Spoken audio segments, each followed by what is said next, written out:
నమస్కారం. ఘంటారావానికి స్వాగతం. ముందుగా ప్రధానాంశాలు. 50,65,000 కోట్లతో నూతన కేంద్ర బడ్జెట్. సంస్కరణలు కొనసాగిస్తూనే సంక్షేమానికి పెద్దపీట.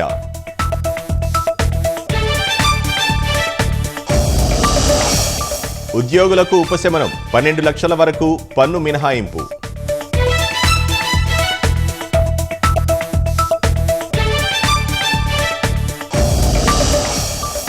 కిసాన్ క్రెడిట్ కార్డుల రుణ పరిమితి 5 లక్షలకు పెంపు.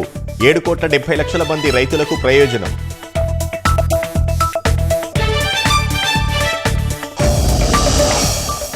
రాష్ట్రంలో ఆరోగ్య వ్యవస్థల బలోపేతానికి 162 కోట్లు.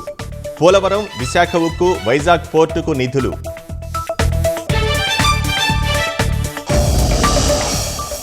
వికసిత భారత్ దార్శనికతను బడ్జెట్ ప్రతిబింబిస్తోందన్న సీఎం. రాబోయే 5 ఏళ్లలో వృద్ధికి 6 కీలక రంగాలను గుర్తించిందని వెల్లడి.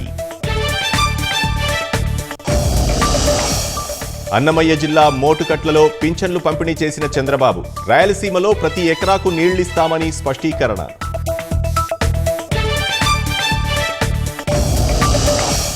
ఛత్తీస్గఢ్ బీజాపూర్ జిల్లాలో భారీ ఎన్కౌంటర్. ఎదురుకాల్పుల్లో 8 మంది మావోయిస్టులు మృతి.